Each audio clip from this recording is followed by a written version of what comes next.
Hi abang kaka! Yan, welcome to my channel. It's me, Dibs TV. Muling nagbabalik. Abang kaka.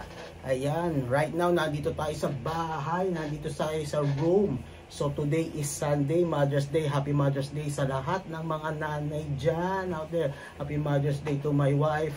Happy Mother's Day to my mother. And to my mother-in-law. All of the mother out there, Happy Mother's Day. Ha? Happy Mother's Day. Teka, time check. Time check is 11:45. Yeah, today's weather is sunny. Okay na okay, mainit. So, mamaya magsisimba tayo sa hapon, then papasok na. After simba, pasok. Syempre, dating gawi. So, yan. Yesterday pala pumunta ako sa Nike, no. Pasensya na abang kaka kung hindi ko kayo na i-tour na maganda. Kasi nagko-concert si Nelly, si Rihanna, si Katy Perry. So mako-copyright tayo, Diyos mio. Kaya ang pag-video ko sa inyo patakas. Kunwari na wala na yung sounds. So bi-video ko ng pakunti-kunti. So yan, pasensya na abang kaka sa nangyari. So habang naglalakad tayo sa loob ng Nike, tulad ng sinabi ko, ayun, nabudol na nga si Dibs TV nyo, So may pumukaw sa aking mga paningin. Yan. And naisip ko naman na last Sunday nasira yung rubber shoes ko, yung LeBron James 17. So bumuka yung swelas niya. So yun. Kaya siguro napabili na ako. May video ko, papakita ko sa inyo abang kaka. Goodbye LeBron James. So yun na nga ang nangyari sa sapatos ko abang kaka. Bumuka ang swelas. So yun, tinapon. Sayang, maganda pa yung niya, yung tela niya, yung pang-itaas. Kaso bumigay na talaga yung air sole. Siguro sa storage na sa pinagtataguan ko.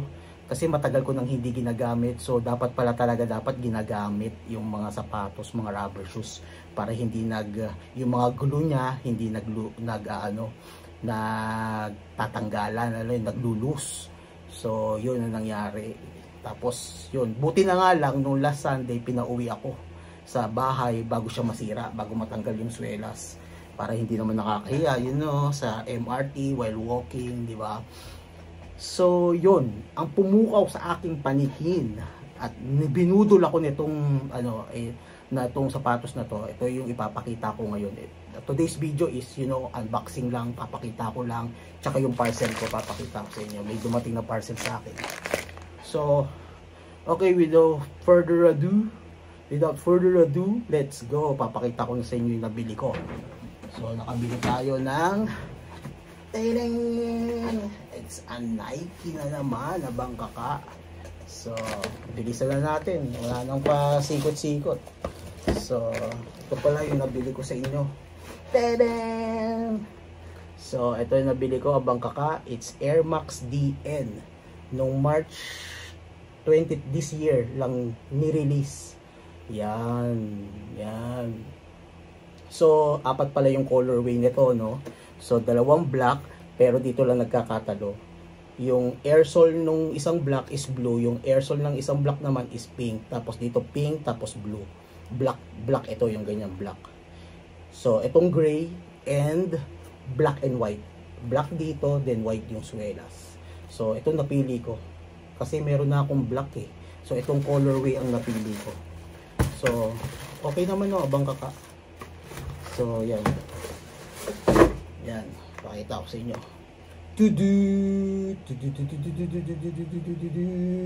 Montage, wala nang montage, di naman tayo marunong noon, video lang. So yan, Air Max DN. Ayan, bagong release ng Air Max. Actually fan ako ng Air Max. Pangatlo ko na to. Ang problema lang rito sa Air Max is yung air sole, yan lang iingatan. Pag nabutas yan, wala na, tapon na to. So ang nangyari doon sa dalawang Air Max ko, well, pinangharabas ko naman sila talaga, tsaka matagal ko naman napakinabangan. So ito, pumutok yung mga air sole. So yung tinapo ko na. So isang itim tsaka isang parang camouflage yung yung Air Max ko. Then ito pangatlo na to. So gagawin ko, lagi ko na to gagamitin. you know, kapag aalis ako, magsushoot ako ng place para ma-upload sa channel ko. So talaga magsasapatos na ako. So yan lang. And may freebies abang kaka.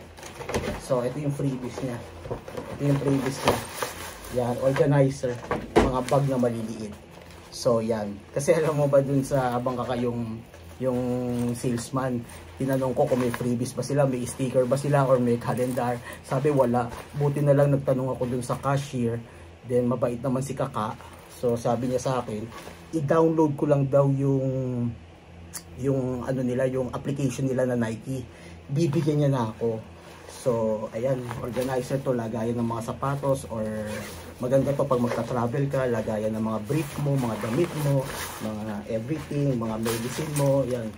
Yan, consists of 1, 2, 3, 4, 5, 6 bags. Yan. Yan, 6 bags yan. Yan, 'di ba? Magkano rin to? $35, 'di ba? So ang sapatos is worth $239. So para lumalabas $204 na lang. So yun nga pala, bang kaka, comment naman kayo bang kaka kung magkano to sa Pilipinas, kasi dito $239, so times 42 nyo na lang. So sa Pilipinas, para sa susunod, baka sa Pilipinas na lang ako bumili. Ano ko ba? Mas mahal ba rito sa Singapore o sa Pilipinas? Comment down below. Yan, bang kaka. So yun lang. So pakita ko na rin sa inyo yung parcel na dumating ko just now. So ano lang naman to, bigas, yung quinoa ko. Ayan, quinoa. So bumili na ako ng 2 kilo kasi yan ang kinakain ko. Ayan, so 2 kilo yan. Ayan, mura sa Shopee. Shout out Shopee. Ayan, kasi mahal to pag dito sa store. Ang isang ganito dito sa store is $12. So nabili ko lang ito, 2 ganito is $8 na. So nakamura ako ng $4. Yan. So yeah, today's video yun lang, unboxing lang, pinakita ko lang sa inyo yung Nike. Parang continuation lang to ng shopping spree ko doon, kasi hindi ko siya napakita sa inyo during yung nandun ako, kasi nga ang daming nagko-concert. Hindi maganda sa copyright, hindi maganda, maka-copyright ako, sayang lang yung video ko. So yun lang abang kaka. So ayan, bumili lang tayo ng Nike, nabudol tayo ni Nike. So, isa lang naman, parang pa-birthday ko na sa sarili ko, kasi malapit na naman birthday ko, July. So pa-birthday na rin yan. Hindi naman tayo mahilig sa sapatos. Di naman tayo nagkukulit ng mga sapatos. Maka 2 shoes lang ako palitan, okay na yun sa akin. Kasi may isa pa ako dyan kulay itim, yung on running. So abang kaka, yun lang. So maraming salamat abang kaka sa lahat ng review, nagsasubscribe. Please support my channel, abang kaka. Maraming salamat. Please do like and share. Subscribe nyo na rin, abang kaka. Maraming salamat sa inyo. So more video to come. So magbi-video pa tayo around Singapore. Okay abang kaka, adios.